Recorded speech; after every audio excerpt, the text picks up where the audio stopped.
Olá, Oi, Thiago, tudo tudo bem? bom, Alda? Como vai? Tudo jóia?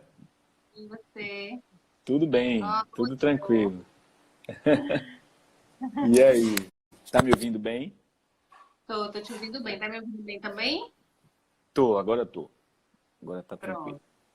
E aí, tudo bom? Boa, Bia, tá a turma entrando aí, ó. Todo mundo que te conhece. É, pois é, né?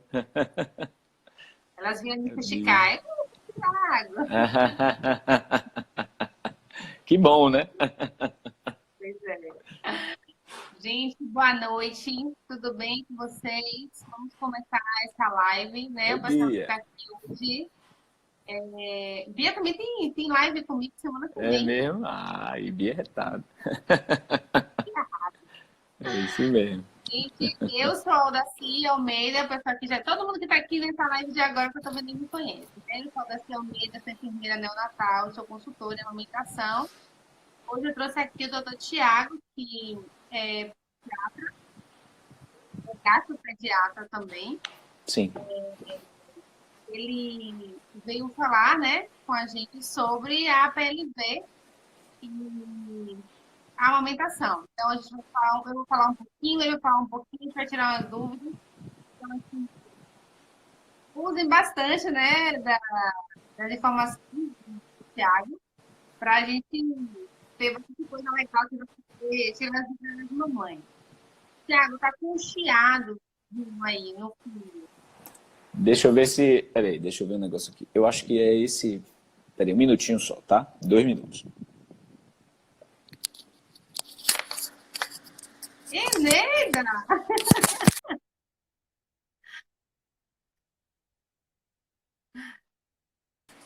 Boa noite, nega. Deixa eu ver se. Melhorou? Melhorou, melhorou. Tá. Só afasta um pouquinho a câmera de você, porque tá bem em cima do seu rosto, a gente quase não te vê. Aí tá melhor? Agora tá ótimo, tá ótimo. Pronto. Pronto. Vou começar fazendo uma pergunta que algumas mães me fazem. Tá. Se eu não consumir leite de vaca durante a minha gestação, Hum. isso diminui o risco do meu bebê desenvolver a PLV? Boa pergunta, viu? Não. A resposta é não. Se ela não consumir leite, isso não altera em nada o risco futuro de alergia alimentar. E aí, no caso, especialmente ao leite de vaca. Não há trabalhos Sim, que suportem essa evidência, por exemplo, né? Seria isso, não, isso dentro do campo da alergia alimentar, especialmente no espectro da alergia à proteína do leite de vaca.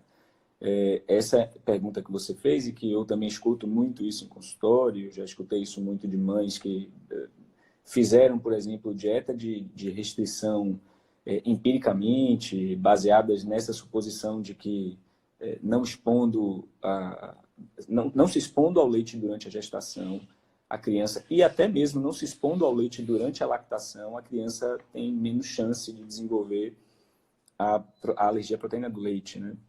Isso não é uma verdade do ponto de vista científico, não tem nenhuma evidência de que a restrição proteica, seja de leite ou de qualquer outra proteína alimentar, tenha impacto nesse risco alérgico, a não ser que a criança de fato desenvolva alergia. Né? E aí a gente está falando no contexto de lactação, não no contexto de gravidez. sim.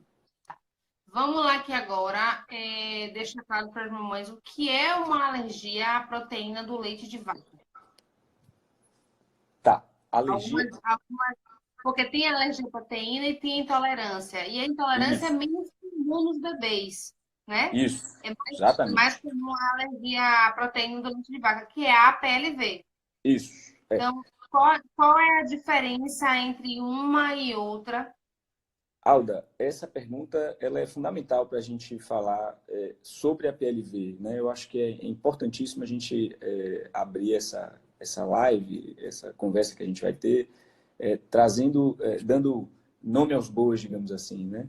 Trazendo de forma clara esses dois conceitos que são frequentemente confundidos na prática médica e é muito comum na cabeça das pessoas também o entendimento está trocado das coisas.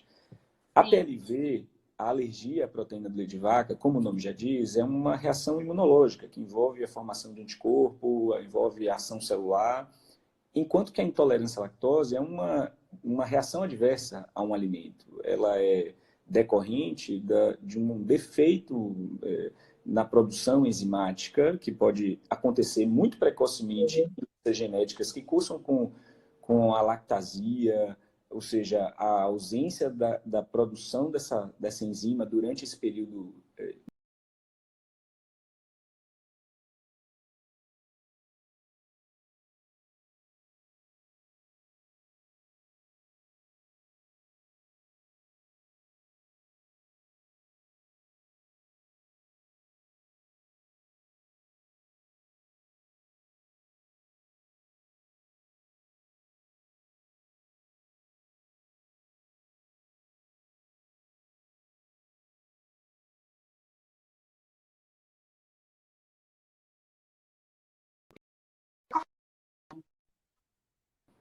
Oi. Tiago, tá cortando, viu?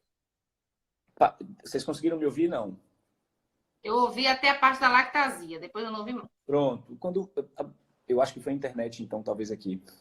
Você tem algumas circunstâncias em que é possível ter intolerância à lactose muito novo, muito bebê muito novo. E normalmente essas intolerâncias são ontogenéticas, ou seja, o bebê já nasce com aquela incapacidade de produzir lactase, que é a enzima que é responsável por fazer o metabolismo do açúcar do leite, que é a lactose. A gente tem que diferenciar a lactose da proteína do leite. A fração proteica do leite é uma coisa, uma molécula que tem várias frações, na verdade, né? Tem vários componentes que formam o que a gente chama de proteína do leite, enquanto que a lactose é um açúcar. E esse açúcar, ele não faz muito sentido a gente pensar biologicamente em intolerância à lactose no bebê, porque o leite materno é riquíssimo em lactose. Então, imagine você que ele se alimenta de um alimento que é rico em lactose e não faz sentido que ele seja biologicamente despreparado para receber aquilo ali. Mas existem algumas doenças que são sérias, inclusive, que podem cursar com uma deficiência ou até uma ausência dessa enzima na mucosa do intestino. Mas é muito difícil. Então, quando você pegar um bebezinho assim, que tem sintomas gastrointestinais, a gente não pensa em intolerância à lactose. Mas se é um bebê que tem alguns sintomas gastrointestinais, como diarreia crônica, ou sangramento nas fezes, rajas de sangue nas fezes, ou até sintomas gastrointestinais mais exagerados, mais exacerbados, a gente vai pensar para a faixa etária pediátrica das crianças menores de 2 anos, especialmente nos lactentes pequenininhos, em alergia. Faz mais sentido do que pensar em intolerância. Entendi. E no caso, quando a mãe, porque algumas vezes eu falo, tem que suspender a dieta do leite. Uhum. Por que não resolve, né, suspender, por exemplo, consumir produtos que são para intolerantes à lactose, sem lactose, mas na verdade elas têm que retirar todo o leite de vaca. E fazer uma dieta para retirar o leite de vaca não é uma coisa tão simples, principalmente se o bebê tiver uma alergia de contato, porque a gente tem cosméticos que têm leite de vaca, né? A gente tem, por exemplo, quando eu tive que fazer, eu me lembrei, tinha o adoçante, tem salsicha, tem calabresa, tem. Então, eu não comi nada. Então, o que é que não é nada, né? Porque, gente, tudo tem leite. Foi isso que eu aprendi na vida. Exatamente. Isso você falou é importante, porque estão pedindo para você afastar um pouco o rosto. E chega o celular um pouco mais para trás. Você está muito em cima e desce um pouco a câmera. Para trás aqui. Está muito alto. Estou vendo até o teto da sua casa. Deixa eu botar. Aí. Assim tá melhor? Pronto, eu vou segurar. Pronto. Assim. Afasta mais. Se você afasta mais, fica melhor. Assim? Isso, está ótimo. Agora está ótimo. Então, você repete a pergunta, Alda, para mim, por favor. Algumas mães querem tirar da dieta, restringir só sem lactose, a dieta sem lactose. Sim. Entendi. E não tirar o leite. E eu disse que muita coisa tem leite, inclusive cosméticos, que às vezes isso são coisas que fazem com que o bebê tenha reação. Sim. Eu, por exemplo, eu tenho uma amiga que ela tem um bebê que no aniversário dele de 1 ano ele teve uma parada respiratória. Porque várias pessoas comeram docinhos, inclusive eu, e carreguei, peguei, beijei. Nesse contato, ele ficou com as mãozinhas desenhando no tórax e Uhum. acabou entrando, pulsando com dispneia e tal. Por ela ser enfermeira, correu e chegou a tempo, mas ele entrou em parada. Aham. Esse é exatamente o problema de você não restringir radicalmente a proteína do leite e frações dessa proteína e traços dessa proteína quando você tem uma criança que tem, inclusive, um fenótipo de apresentação dos sintomas alérgicos de uma reação IgE mediada, por exemplo, que provavelmente foi o caso dessa criança que você contou aí agora. Por que não vale a pena você por exemplo, não é um tratamento adequado retirar a lactose apenas quando você pensa em alergia à proteína do leite de vaca? Porque o problema não é o açúcar, o problema é a Sim, proteína. E essa proteína. fração proteica, ela vai ser encontrada em tudo aquilo que tiver um componente do leite.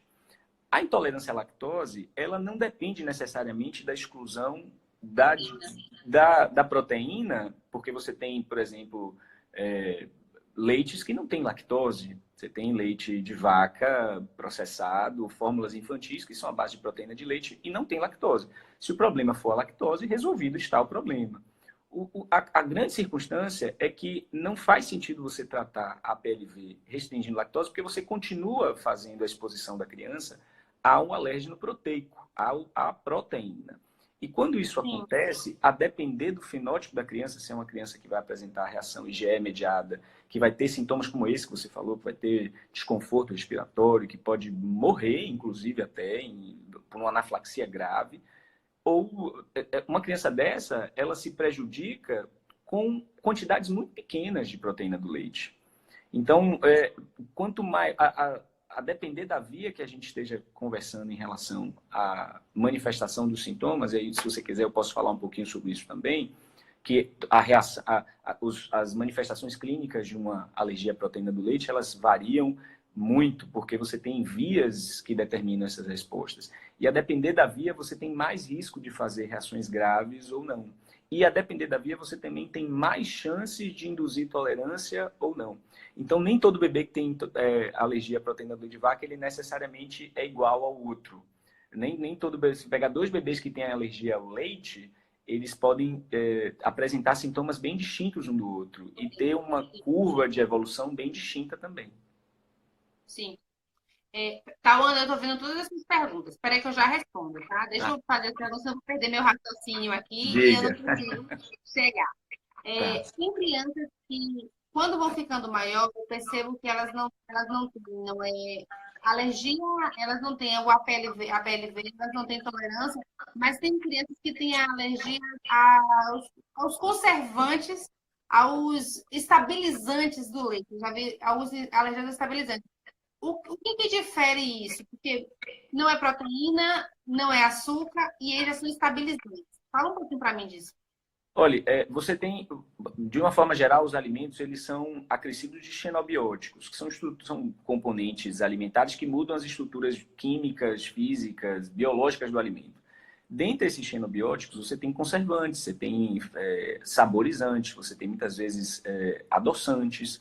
Então, às vezes você tem um composto lácteo, por exemplo, que tem, enfim, no composto lácteo é menos até comum, mas às vezes você pode ter algum alimento que é a base de leite, por exemplo, mas o problema da criança não é necessariamente com a proteína, mas assim, é com um corante incluído ali naquela proteína ou naquele alimento, é com um flavorizante, é com alguma outra substância. Não se fala, existe durante muito tempo se falava em relação à alergia sendo uma via exclusiva para componentes proteicos. Hoje existe no campo da alergia muitos estudos voltados para alergias a carboidratos, a glicoproteínas, ou seja, carboidratos ligados à proteína, fração de carboidrato ligada à proteína. Isso ainda é muito experimental, ainda não se tem. Hoje a gente ainda reforça esses conceitos de que alergia é alérgeno proteico e intolerância é ao açúcar. Mas você hoje já tem algumas evidências que mostram que determinadas glicoproteínas, que vão conter açúcar, por exemplo, elas podem induzir também alergia, não somente intolerância. Mas talvez alguma coisa dentro disso aí tá nessa sua pergunta, assim, não é necessariamente, às vezes a criança induziu a tolerância oral a determinado antígeno alimentar, por exemplo, ao leite, como a maioria vai fazer, né? E por alguma razão beber um composto lácteo, beber uma bebida, enfim, um iogurte, por exemplo, e aí apresentou uma reação. Aí a gente tem que levar em consideração que um iogurte, apesar de ser uma bebida láctea, né, ele é acrescido de conservantes, ele é acrescido de corantes, de uma série de substâncias que também podem induzir alergia. Então, a anamnese de um paciente que tem alergia alimentar, ela não é uma anamnese fácil, viu, Aldo? Ela envolve uma série de fatores que vão nessa linha, digamos assim, né? Vão muito na investigação do que se comeu, da linha de sucessão dos sintomas, de em que momento isso aconteceu, e tentar correlacionar isso com o alimento.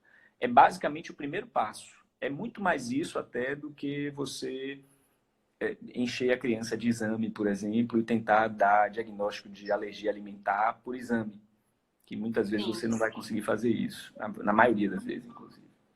Tem também, assim, as mães, elas passam por uma dieta severa de retirar tudo da proteína do leite. Mas também o bebê, principalmente quando ele vai para a introdução alimentar, e às vezes até as mães também ficam privadas da oleaginosa. Qual é a relação que tem essa oleaginosa com a APLV?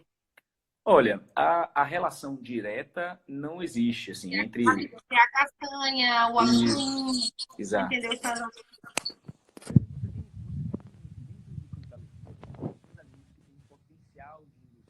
Tá me ouvindo? Tá me ouvindo? agora voltei. Agora voltei, diga. Dentro do campo da alergia, já é conhecido que determinados alimentos têm um potencial de induzir alergia alimentar, né? A gente está falando de grupos alimentares que têm um potencial de indução de alergia. O leite é o protótipo, digamos assim, né? O alimento mais conhecido, é onde se tem uma atenção mais especial, ele é mais estudado, mas ele não é o único alimento a fazer isso. Então, quando você está falando de oleaginosa, por exemplo, você está falando de um grupo específico de alimentos que também está dentro dos 8 alimentos mais alergênicos que nós temos. Ovo, trigo, soja, peixe, frutos do mar, amendoim, leite.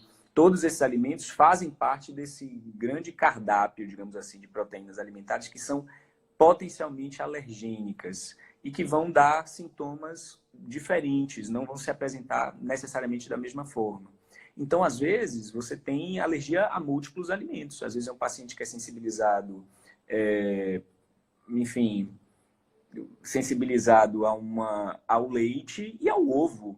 Pode acontecer de você ter alergia às duas coisas. Inclusive, pacientes com múltiplas alergias alimentares são pacientes mais difíceis de conduzir e que tendem a ter dietas mais restritas, tendem a ter um impacto na qualidade de vida, não só da criança, mas também da mãe, especialmente quando a gente está falando de uma criança que amamenta, que depende do seio materno e que vai depender do seio materno por um bom tempo, e isso é positivo, tem que ser estimulado, mas sabendo que a condução desses casos é mais truncada, é uma coisa mais difícil, porque você tem mais alérgenos alimentares potencialmente aí nocivos à criança. Então, nesse caso, pode retirar um grupo de alimentos por uma questão de prevenção, né? Para descartar. Na verdade, quando você vai para a investigação disso, sim. Você vai precisar, em algum momento, fazer o que a gente chama de teste de provocação oral. Mas aí a gente a gente não está falando de profilaxia necessariamente. A gente está falando já de investigação. Eu estou falando de uma criança que eu estou imaginando que não tem alergia só à proteína do leite, mas tem também a outros alérgenos alimentares. Eu vou ter que conduzir essa criança assim como eu conduzo uma criança com alergia à proteína do leite. Eu vou ter que investigar, eu vou ter que afastar aquele alérgeno, reintroduzir em outro momento, ver como é que é a reação, se a gente vai apresentar esse padrão de reprodução ao estímulo dado. Isso é uma característica das alergias alimentares. Você suspende o alimento, ela melhora, você reintroduz o alimento, a criança volta a apresentar os sintomas. Quando você faz essa correlação, você está diante de uma alta probabilidade de uma criança com alergia alimentar. Entendi. Por quanto tempo você tira esse alimento que é alérgeno para depois tentar a reintrodução? Olha, aí depende muito da via do sintoma. Aí falando propriamente do leite, você tem, em via de consenso, uma orientação de 2 a 4 semanas da retirada da proteína do leite radicalmente da dieta da criança, mantendo a alimentação da mãe, né? Mantendo a alimentação, a amamentação, desculpe, ao seio materno, com dieta de restrição materna. Então, a forma que a gente tem nas crianças que ainda amamentam é essa. Depende muito do sintoma. A gente está falando de reações IgE mediadas e de reações mistas e de não IgE mediadas. As reações IgE mediadas são mediadas, como o nome já diz, pela imunoglobulina E, que é um anticorpo. Essas ações acontecem, essas reações são reações típicas dessas que você me trouxe com o exemplo que você deu daquela criança. São reações que, ao mínimo contato, em um tempo muito curto pós-exposição, essas crianças tendem a desenvolver processos alérgicos que são mediados por anticorpo e que têm vão dar urticária, podem dar inchaço nos lábios, inchaço nos olhos, podem fazer estridor, desconforto respiratório, chiado no peito, predispor uma crise de chiado no peito e pode levar à anafilaxia, que é uma reação sistêmica grave. Esse paciente, ele vai ser conduzido de uma forma diferente do paciente que é trazido para mim, que é o paciente que eu vejo mais, inclusive, viu, Aldo? Assim, é o perfil de paciente que eu vejo até mais no meu consultório, que é o paciente que vai ser trazido para mim porque a mãe estava trocando a fralda e viu ali uma raia de cocô ou de sangue no cocô. Ou então um paciente que sangrou profusamente, teve um sangramento retal profuso, mas é um bebê que está ótimo, sorridente, é um bebê que não tem aspecto do bebê infectado, por exemplo, para você pensar numa infecção alimentar. Mas é um bebê que está bem, ganhando peso, mas de repente começa a sangrar no cocô. O cocô ou então tinha um padrão de evacuações que vinha ali no seu ritmo habitual e de repente virou a chave, começa a ter diarreia, começa a ter mais desconforto gastrointestinal. Esse paciente até é o perfil de paciente que vem mais para o gastroenterologista infantil. Aí, nesses pacientes, você faz uma dieta de exclusão de 4 semanas ou até mais, a depender da monta do sangramento. Isso é uma coisa que pode ser muito na mão, assim, sabe? A gente vai muito com o paciente. Às vezes você não leva o tempo todo, você vai reacessando esse paciente mais próximo. É um paciente que está muito próximo. E aí você vai reacessando para tentar reintroduzir no momento mais oportuno. Mas, pelo menos, em via de consenso, 2 a 4 semanas, pelo menos, para a retirada do alimento. Eu, na minha realidade, uma coisa que eu percebo muito são os bebês com diarreias persistentes, às vezes muito obstipado, Sim. abdômen muito distendido. Uhum. Nos períodos que começam a cursar com os gases, são os gases intensos, cólicas absurdas, muita dor. Bebês que mamam compulsivamente, não param de mamar, porque, como eu sempre explico às vezes, que o ato de amamentar para o bebê de sugar não está só pela fome. O bebê suga por tédio, porque tem saudade da mãe, porque tem frio, porque tem calor, porque tem desconforto, porque tem dor, porque quer Sim. colo, porque quer afago, então ele suga por diversas coisas. Então, ele nesse momento está com dor, ele está com desconforto. Os ruídos hidroaéreos, que são os barulhinhos, né? Blu, blu, blu, blu, aquele e às vezes alguns comuns. E aí tem até a primeira pergunta de Tauana. Tauana está aí fazendo uma pergunta atrás da outra, vou ler tudo. Por quanto tempo o bebê libera muco, né? Até quanto tempo o bebê libera muco? Porque toda vez que libera muco nas fezes, esse muco é sugestivo de uma PLV. Que elas ficam muito preocupadas. Às vezes leva 5 dias sem evacuar porque está obstipado, que não tem nada a ver com a PLV. E aí faz aquele monte de cocô e vem com muco, claro. Então também elas ficam enlouquecidas, entendeu? Oi, sogra. Então, esse muco sempre nas fezes é característico de APLV? Olha, ótima pergunta. A resposta é não. Muco isoladamente é não. Por que sai muco nas fezes? Porque a célula intestinal, que a gente chama de enterócito, é uma célula, a célula do intestino grosso, enfim, é uma célula que produz muco. Então, é natural a produção de muco, faz parte do processo fisiológico do intestino produzir muco. Agora, quando você tem... Por que você tem muco, por exemplo, nas fezes? Você não tem muco sempre nas fezes? Porque você forma um bolo fecal e esse bolo fecal fica homogêneo. Então, você não vai perceber uma quantidade de muco ali presente. Nem sempre. Às vezes você pode até ver, e é natural eliminar muco de vez em quando. O muco, como um dado isolado, ele não quer dizer nada. Ele só quer dizer que é muco e é natural esperar muco de um intestino que trabalha normal. A grande questão é que num contexto de colite, aí quando eu estou falando colite, eu estou falando de uma inflamação de um intestino, que é a lesão que leva à produção de sangue, por exemplo, que vai sair junto com as fezes, naturalmente você também vai ter muco associado, porque você está tendo ali uma inflamação celular tão intensa que vai sangrar. É como todo tecido inflamado. Se você pensar numa ferida na pele, funciona igualzinho. A ferida fica ali, cicatrizando, gerando todo um tecido nela de cicatrização. Mas se você não tomar cuidado, é um tecido friável, ele pode sangrar. Assim é o cólon de uma criança que tem alergia alimentar. Ela vai sangrar. Nem sempre você tem uma inflamação excessiva no cólon da criança, no intestino grosso da criança. Às vezes você pode ter uma inflamaçãozinha mais na parte distal, na parte mais próxima do reto e do ânus ali da criança. Mas às vezes você pode ter uma reação que toma o intestino grosso inteiro. E aí o nível desse comprometimento ele pode ter influência na quantidade de sangue que essa criança vai colocar para fora e na quantidade, obviamente, de muco. A pergunta, ela fez duas perguntas em relação ao muco estar relacionado ao APLV, não tem essa relação, não é um sinal de alarme para a PLV, e o muco até quando ele pode ser colocado para fora. Não existe uma resposta para isso também não. Agora a gente espera que na medida que a criança cresça, não existe uma resposta formal, assim, um ponto de corte para parar de jogar muco para fora. Mas uma criança, quanto maior ela é, menos eu espero ver muco nas fezes. Tá? Muco não é só sinal, inclusive, quando é sinal de alguma coisa errada, não é só sinal de APLV, ele pode estar mostrando outras coisas também daquele colo. Deixa eu só... Porque assim, tem algumas mães aqui que talvez não entendam muito a linguagem. O muco, Tá. ele é como se fosse um catarro, só que um Isso. catarro esverdeado, fluido. Sabe quando a gente esfova o nariz? Então, as coisas estão cheias daqui. Quando ele fala de um intestino friável, é uma parede mais fácil de romper, mais frágil. mais frágil, e da parte mais distal, quer dizer, mais da saída, mais distante, mais próximo do ânus. Do ânus, do reto do ânus. Quem tá do Thiago, que às vezes a gente bate uma bola aqui, a gente tá se entendendo, mas às vezes elas não entendem. Mas pode me atravessar, não tem problema não, me corrija. A outra pergunta aqui tá Ana também. Por quanto tempo a proteína do leite,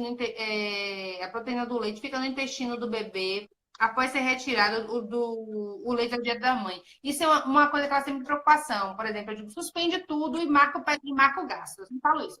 Suspende tudo, porque a característica da PLV não cheira nenhuma vaca e marca o gastro o mais rápido possível. E aí elas ficam me perguntando, por quanto tempo ele ainda vai estar tendo esse quadro, mesmo eu tendo retirado todo o consumo e contato com o leite de vaca?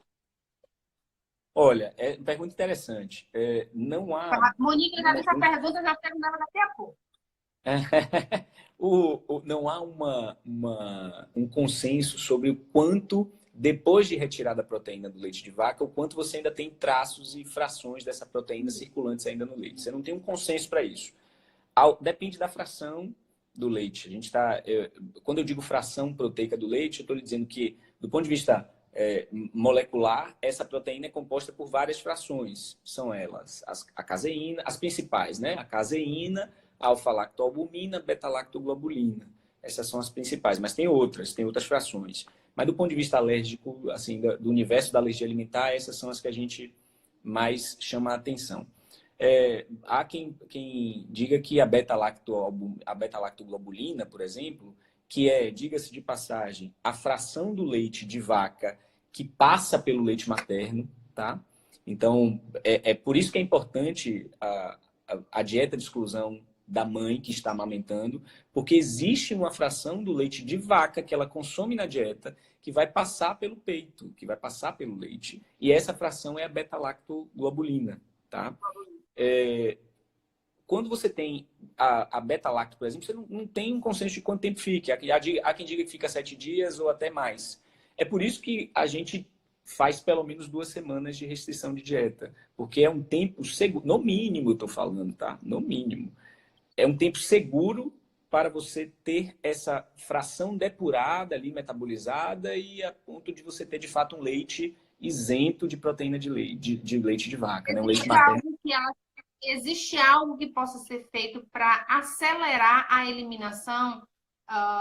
Vamos dizer, ingesta de água maior vai eliminar. Se a mãe comer alimentos mais relaxantes, que evacuem mais e que eliminem. Atividade que sue mais.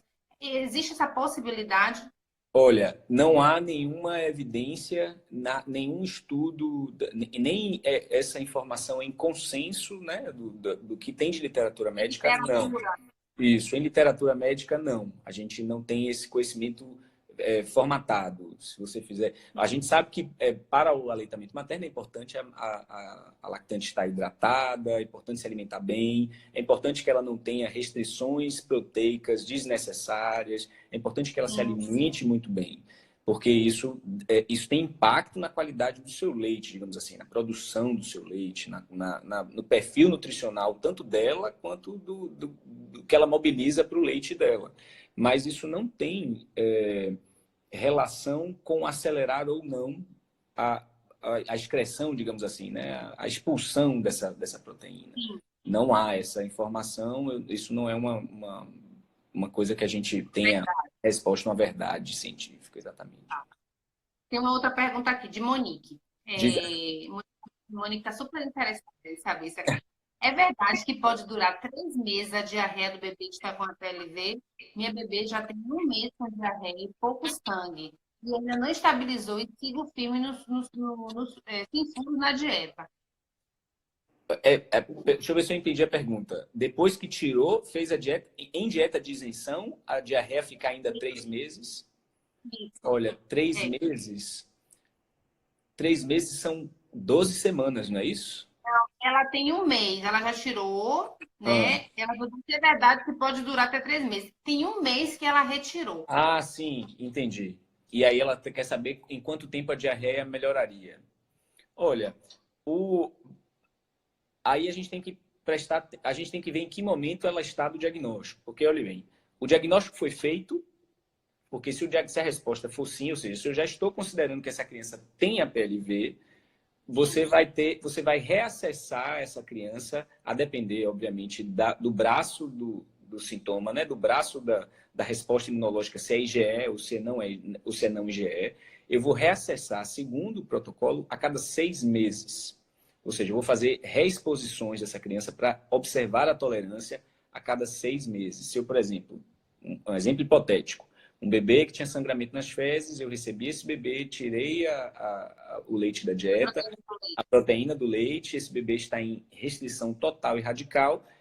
Quanto tempo depois eu vou introduzir para ver se ele tem tolerância? 6 meses depois. Agora, quando eu tiro essa proteína do leite, eu não espero que o bebê continue com diarreia. Se ele continuar com diarreia, ele pode ter uma diarreia nas primeiras semanas, mas eu não espero que ele fique 50% do tempo que, teoricamente, eu ia reexpor esse bebê com sintomas. Se isso está acontecendo, aí a gente tem que se perguntar se não está tendo transgressão da dieta. E a transgressão da dieta, muitas vezes, ela é involuntária. Você está transgredindo sem saber. É muito comum, por exemplo, em pacientes que estão em dieta de restrição, o consumo do leite sem a percepção materna. Não é uma coisa absurda, não é falta de cuidado, não é nada disso. Às vezes é porque é uma dieta, de fato, difícil de ser feita.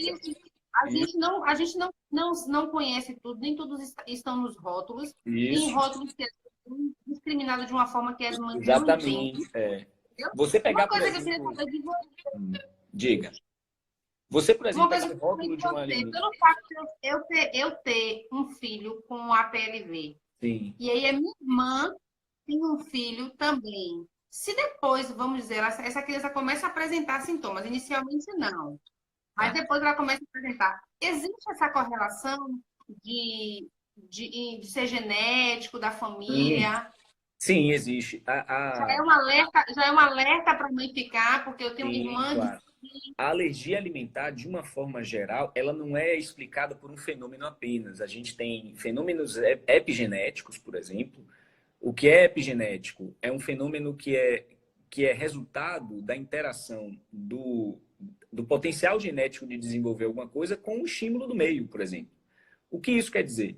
Você pega um bebê, por exemplo, que tem história de dermatite atópica, por exemplo. Ele era novinho, um bebê pequenininho, novinho, fez dermatite atópica.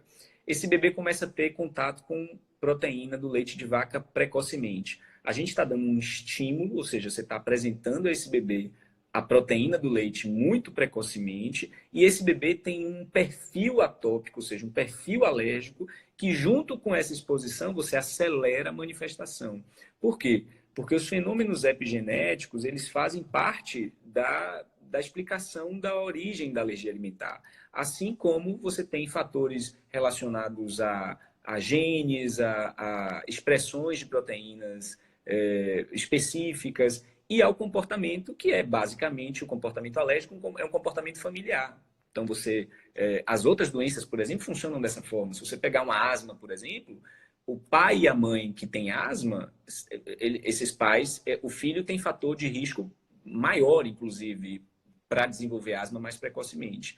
E a asma, ela é um fator de risco, por exemplo, para o desenvolvimento da alergia alimentar. A gente fala de marcha atópica, que é quando o bebê faz a dermatite atópica, alergia alimentar, e quando cresce faz rinite, faz asma, é o bebê que vai virar uma criança asmática no futuro. Porque existe um processo alérgico aí que tem essa influência genética. E, obviamente, irmão é parente de primeiro grau. A gente compartilha de informações genéticas parecidas. Então, nesse sentido, sim, não é uma condição estrita, não é uma condição que force a expressão da alergia, mas é um fator de risco, não tenha dúvida. Ainda mais se você tiver uma história de alergia bem marcante, assim, na família, né? Então a chance é Pronto, grande. muito respondi, né? Kátia está perguntando aqui. Meu bebê, com um mês, ele teve uma assadura severa. Isso é uma coisa que me chama muita atenção. Alguns bebês eles têm uma assadura consistente, aquela assadura perianal, que não cicatriza nunca, nunca, nunca, nunca. E muda a pomada de prevenção, roupa de tratamento, pomada de tratamento de primeira linha. Uhum. Inicialmente, eu desconfio logo nos cuidados da higiene, mas como eu estou ali acompanhando, eu oriento a higiene, eu já Uhum. vejo que aquela higiene está sendo feita corretamente, então não é higiene. Mas também as Uhum. fezes começam explosivas, às vezes com espuma, com bolhas, nem começa a sugerir. E realmente não melhora. Então, quando eu indico, vão para o gastro, né? E aí suspende a dieta. Ela está falando justamente isso, que ela suspendeu a dieta de leite derivado, deu uma melhorada, mas ela quer saber se futuramente ele pode ter alguma reação se ingerir o leite de vaca. Isso é bem complicado de dizer, né? Não, sem dúvida. É interessante você falar isso, porque eu falei de colite, né? Há um pouco tempo atrás, a gente falou de inflamação no colo de um colo friável. Mas a colite é uma das manifestações gastrointestinais que não são mediadas por imunoglobulina E, né? Não é mediada por anticorpo, é uma reação mediada por célula, é o outro braço. É o braço, inclusive, que os gastros atuam mais nas reações não IgEs. O bebê muito pequenininho que chega com uma proctite, que é isso que você está me dizendo, chama proctite, essa assadura perianal ali persistente, a gente tem que tomar muito cuidado, porque antes da gente fechar um diagnóstico de alergia ao leite de vaca, a gente de fato tem que certificar disso tudo que você falou aí. Antes da dermatite antes de uma proctite, por exemplo, a gente tem que ir atrás de uma dermatite de fralda. Às vezes é uma família que tem o hábito de usar muito lenço umedecido, demorar na troca das fraldas, deixar o bebê. Isso é normal, eu digo isso porque eu tenho filho, eu fui pai de bebê um dia e eu sei que a gente nem sempre tem aquele reloginho de que pum, o menino fez cocô e você vai lá e troca e vê no mesmo horário. Às vezes, quando você vai ver, a fralda já está cheia, já tem muito cocô e muito xixi. Isso é fator de lesão, é fator de estresse, é ácido, cocô ácido, xixi também. A pele não aguenta essa exposição prolongada, faz a lesão. Se a gente se certificou que não é isso, e não é uma lesão fúngica, por exemplo, uma dermatite por uma cândida, por exemplo, aí eu particularmente vou atrás de outros estigmas alérgicos. Aí eu vou atrás de uma dermatite atópica, eu vou atrás para saber como é que é essa criança. Se é uma criança que está irritada demais, além da proctite, ela está apresentando também cólicas exageradas, ela está apresentando um desconforto para dormir, que é acima do normal, assim, que é concomitante ao quadro, entenda? Porque aí a gente vai atrás de coisas para amarrar um diagnóstico de alergia à proteína do leite de vaca, pegando essa proctite e botando no cesto para dar o diagnóstico. Porque essas coisas ajudam. É difícil você dar um diagnóstico de pronto de uma proctite. Isso é alergia à proteína do leite de vaca. Logo, é difícil.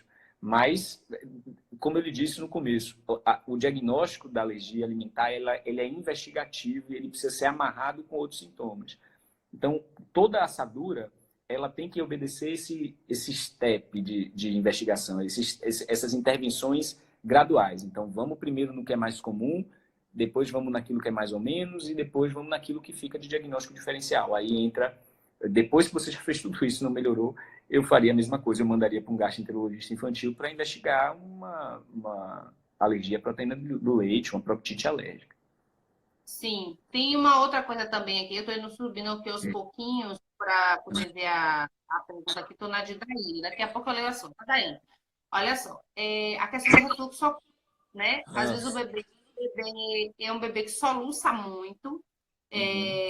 Soluçar é normal, tá, gente? Então a gente também tem o soluço por o frio, pelo calor. Às vezes a fralda está muito úmida, o bebê fez xixi, então ele começa a soluçar. Porque é o frio, né? O cocô também, a fralda está molhada. Pronto. E também a questão da imaturidade neurológica, né? O bebê ainda não coordena a respiração com a deglutição, soluça, e aí as mães ficam enlouquecidas. Por que ele está soluçando tanto? É natural. Mas também tem aquele soluço incessante e sempre logo depois da mamada. Ou às vezes sempre depois da mamadeira. O bebê fica soluçando sempre. E aí vem aquela gofada, né? Vem aquele refluxo. E tem bebês que eles não chegam a expelir. Isso. Mas você vê que o bebê está agoniado e fica com aquela carinha assim de que tem uma coisinha azeda ali na boca, que realmente tem, né? Que a gofada está subindo, o refluxo está queimando, está subindo, fazendo lesão. Já vi, minha filha, por exemplo, tinha afta, bebê, ela tinha afta, né? Chegava a queimar. Né? Então, assim, é um bebê que não dorme, é um bebê agitado, um bebê com o abdômen bem estendido. Então, às vezes não é a PLV, mas é o refluxo oculto também, né? E assim, aí só o gastro, esse é o Thiago. Eu digo assim, ó, eu não sou médica, eu não sou gastro, mas dentro da minha realidade, da minha experiência, eu consigo identificar mais ou menos o que é e aí caminho. Olha, né? isso, Então, assim, eu acho que é isso. Você está falando uma coisa que é importante, assim, são sinais de que precisam de uma avaliação um pouco mais minuciosa, assim, com o olhar do especialista. Isso é importante. Isso é que não necessariamente ir para o especialista vai demandar o fechamento do diagnóstico daquilo. E ainda, você tá falando, a gente está falando aqui de duas coisas que talvez sejam as coisas mais comuns da minha prática de consultório. Eu recebo bebês ou por refluxo ou por APLV. E outra, o refluxo é uma das reações que pode estar implicada na alergia à proteína do leite de vaca. Então, ele pode aparecer de forma isolada, como um refluxo primário, não relacionado à alergia, não desencadeado por um alérgeno, por uma proteína alimentar, e ele pode aparecer como a primeira manifestação de uma alergia alimentar.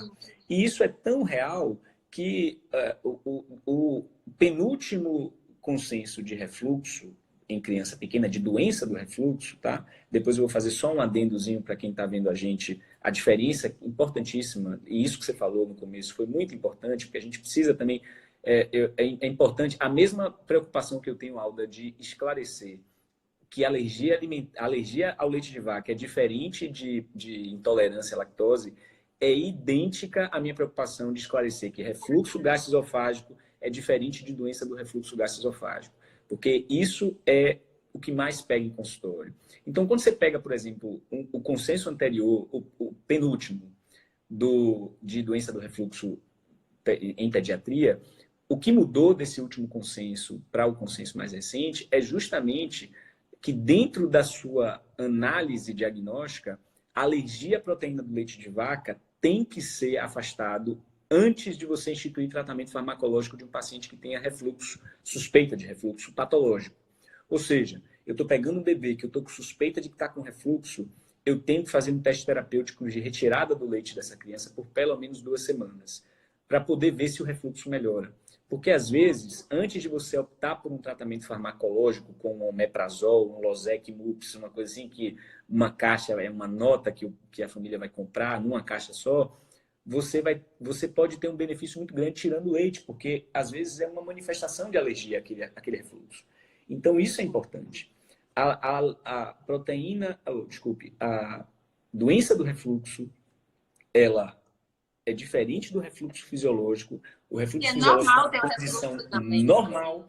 Nós temos o refluxo, nós temos nós não temos um sistema, um aparelho gastrointestinal, mas especialmente uma válvula anti-refluxo que é hermeticamente fechada e que não passa nada. Você tem relaxamentos transitórios dessa musculatura, desses esfíncteres. Então, naturalmente, em alguns momentos do nosso dia, você tem refluindo o conteúdo do estômago para o esôfago. O que vai determinar a presença de doença é justamente o grau de acometimento crônico desse esôfago.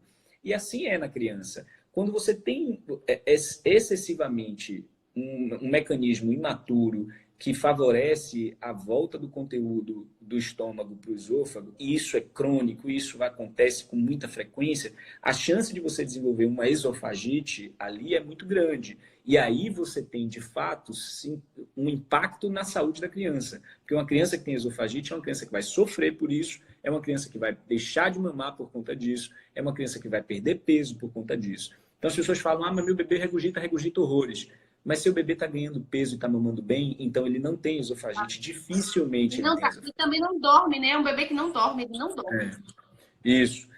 A gente tem que tomar cuidado com esse... Porque a gente, ultimamente, tem entrado muito em discussão essa questão dos sintomas inespecíficos, né?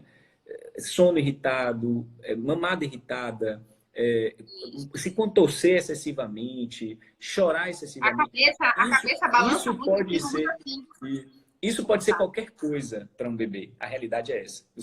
O bebê pode chorar por nada, inclusive, porque bebês choram o tempo inteiro, essa é a realidade. Então, quando a gente pega esse conjunto de sintomas e consegue colocar ele dentro de um contexto clínico, eles podem também significar alergia alimentar e podem significar, por exemplo, doença do refluxo, um transtorno gastrointestinal no caso da doença do refluxo, e um transtorno alérgico alimentar, no caso da PLV, que justificariam a intensificação desses sintomas e, portanto, se beneficiariam da retirada do leite, por exemplo. Mas isso, eu repito, não faça isso empiricamente, assim, não faça isso sem um acompanhamento médico, especialmente um acompanhamento da especialidade, porque essas coisas envolvem mexer em dieta. Basicamente, o primeiro passo. Eu acabei de dizer aqui para todo mundo que doença do refluxo hoje, a gente, antes de tratar com remédio, a gente tem que tirar o leite para ver se melhora. Se isso não acontecer, se a gente ficar fazendo isso de forma aleatória, as crianças vão perder vão se privar de determinados alimentos e isso vai ter repercussão no peso, na estatura, no desenvolvimento da criança, que é importantíssimo até os 2 anos de idade, é basicamente o fator de melhor prognóstico de uma vida futura é a alimentação dessa criança, até os 2 anos de idade.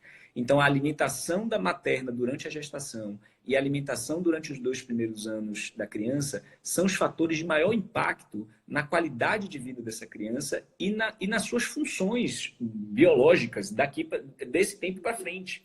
Então, se a gente mexe nisso precocemente, de forma indiscriminada e sem uma orientação, sem um acompanhamento com um especialista, ali com alguém próximo que saiba o que está fazendo, que vai lhe orientar, a gente corre o risco de fazer dietas restritivas. Eu já peguei, Alda, crianças com dietas mega restritas, porque chegaram com um exame que estava um exame todo alterado e aí decidiram por conta própria tirar tudo que estava alterado no exame, por exemplo. E essa criança chegou sem comer praticamente nada, comendo carboidrato, comendo farinha praticamente, porque era a única coisa que a mãe se sentia segura de dar. Então esse é o problema. Uma coisa até que ninguém perguntou até agora sobre os testes alérgicos, não sei se tem essa pergunta aí. mas sobre esses Só testes alérgicos, você sobre... está falando aqui sobre a retirada do leite de 21 dias, ele não disse que seria 21 dias. Seria 15 inicialmente, mas que isso é uma resposta de cada pessoa, Isso, né? de 2 a 4 semanas em via de protocolo, mas eu particularmente sempre faço 4, eu dificilmente faço 15, a não ser que seja a doença do refluxo, para afastar a doença do refluxo, mas eu normalmente faço 4 semanas, um mesinho ali, pelo menos, para a gente levar legal. A Ligiama está perguntando, a bebê dela tem 8 meses e ela apresentou alergia a banana e ovo. A bebê Uhum. dela já tem a introdução alimentar, mas ela está perguntando se na amamentação isso pode interferir se ela consumir, no caso, banana e ovo.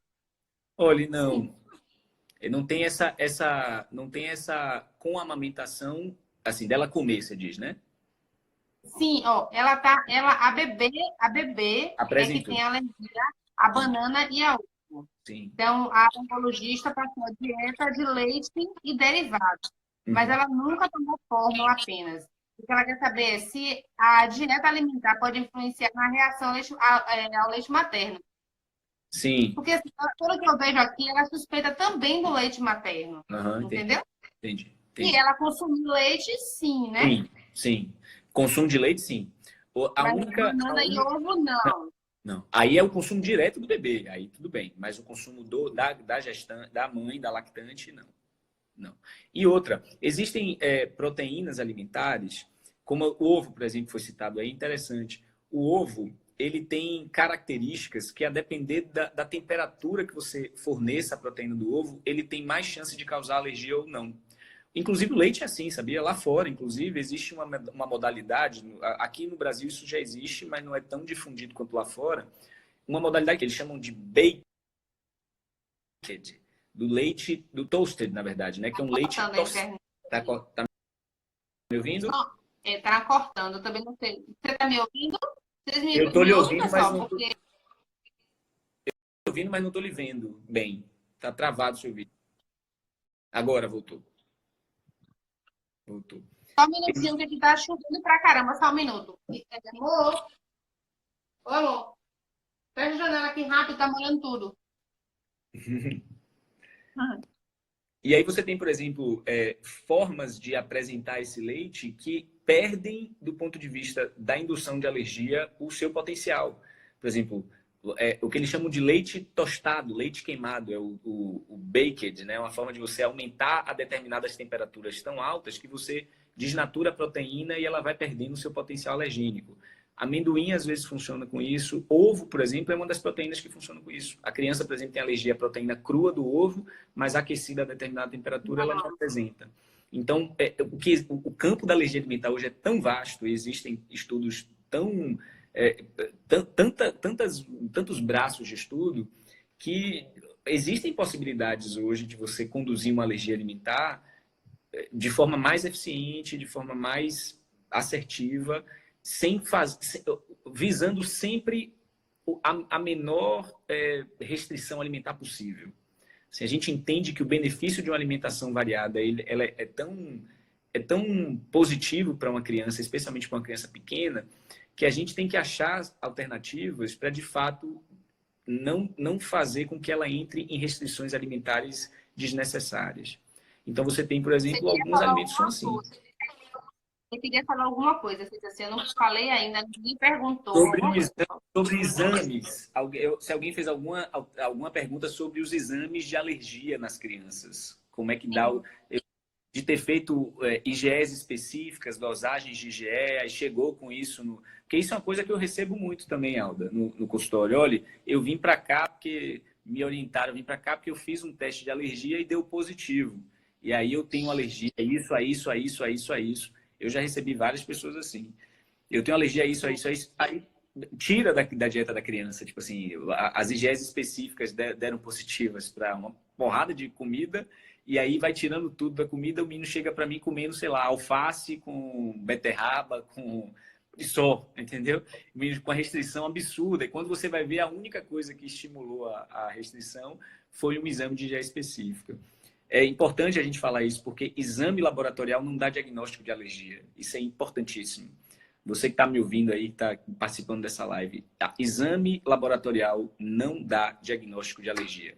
Se você pegar eu peguei o meu exame, eu fiz uma IgE específica para leite, deu super alterada. Você toma leite e tem alguma coisa? Não, não tomo. Então você não tem alergia à proteína do leite. Você só tem uma IgE específica sensibilizada, que, diga-se de passagem, a depender da idade da criança, ela não é tão. A correlação dela com a clínica não é tão próxima. Ela pode não me dar informação nenhuma. Na verdade, pode me atrapalhar, inclusive. Mas exames laboratoriais, primeiro, dependem de um contexto, tá? Eu preciso ter uma relação clínica entre aquele alimento e o sintoma que a criança apresenta, e eu tenho que ter uma correlação clínica próxima, ou seja, aquilo tem que ser de fato sugestivo. Depois disso, eu tenho que ver que tipo de reação essa criança está fazendo. Ou seja, se meu bebê está com sangue nas fezes, eu vou fazer leite.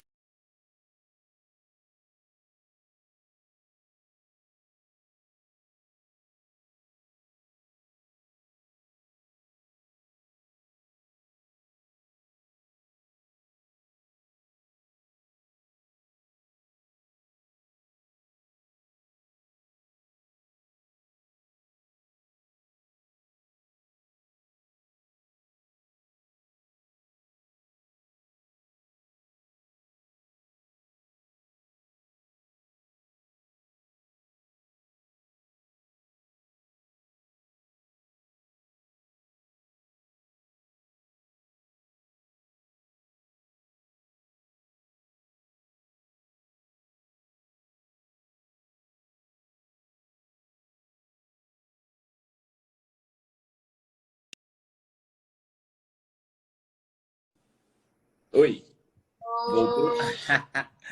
Internet deu um bug aqui, eu acho que foi aqui, né? Será? Eu não sei se é aqui. Eu sei que aqui hoje realmente a internet está ruim. Acabou de chover pra caramba aqui, então. Oi, Tá. Andressa. Tiago, deixa eu te perguntar uma coisa. A gente já está chegando no final. Tá, Gente, olha, quem tiver dúvida depois, vai lá no direct de Tiago. pode me Lembra perguntar sempre.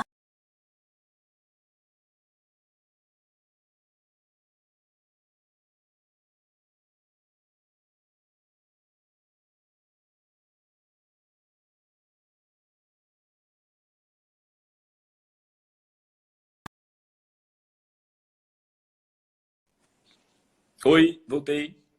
Oi. encerrar, porque senão o Instagram vai encerrar, porque é 1 hora, né, a live, né? Exato. Senão ela Exatamente. encerra. Eu só queria que você falasse para as mamães que estão aí onde é que você atende. Tiago, ele é, além de gastropediatra, ele também é pediatra clínico. Então, Isso. eu queria que você falasse onde é que fica seu consultório, que está novíssimo, É, novíssimo, lindo. Fala é, para conhecer. olha, eu sou pediatra geral, faço pediatria geral também, faço consultório de gastroenterologia e hepatologia infantil. Atendo aqui, meu consultório é aqui em Lauro de Freitas, aqui em Buraquinho, tá? É, não sei, enfim, para quem conhece Buraquinho, é num edifício chamado Porto Belo, ele é na esquina, assim, na frente do Novo Mix, e é a sala 01. É bem fácil de chegar, se você vier se você entrar na porta principal, na entrada principal do Porto Belo, sobe um lance de escada, ele está logo em cima. Se você entrar no elevador, aperta 00 que você vai estar no andar. É bem facinho de chegar. E bem localizado, tem estacionamento, tudo no lugar. Eu atendo lá, tá? As minhas consultas, elas todas são marcadas via online, Alda. Eu trabalho só, eu não tenho nenhuma secretária, ninguém que fica lá no consultório. Então, toda a minha marcação é online, eu vou lá na hora que a gente marca, no horário, vou lá, atendo, e toda essa agenda vai muito pela disponibilidade do paciente, do acompanhante e pela Tem minha seu presença. telefone? O pessoal liga e for falar com você no WhatsApp, não é isso? Isso, pode falar ou comigo no WhatsApp ou no WhatsApp destinado para marcação, que é aquele que a pessoa tem acesso na minha rede social. Na minha rede social, Pronto. inclusive nos destaques, eu coloquei a forma de você marcar, explica tudo direitinho, tem um Linktree ali que leva para os links das marcações. É bem fácil, parece difícil, mas não é não. Se você, Não, bem tranquilo, eu cheguei bem rápido para poder falar com você. Gente, desculpa, eu vou ter que encerrar a live, porque senão o tempo vai terminar mesmo, a gente vai ficar com a live cortada. A internet não está colaborando muito. Eu sei que já eu aqui tiveram também está mais perguntas, ou eu não menos. consegui fazer. Vi que algumas meninas fizeram algumas perguntas aí, não consegui responder. Quem quiser falar comigo, eu me disponibilizo no direct. Quem não, vai falar com o Thiago. Monique fez uma pergunta ainda aí. Monique, você precisa marcar com o Thiago. Leva a sua para o Thiago. Tá? Muito obrigada, Thiago, tá? Pela sua Eu que disposição, agradeço. disponibilidade, tá? Gente, muito obrigada por terem ficado aqui até o final e a gente se vê. Tá Eu bom? agradeço, viu, Beijão. gente? Obrigado, obrigado pelo convite, Alda. Valeu, foi um prazer. Obrigada a você. Tchau. Ah.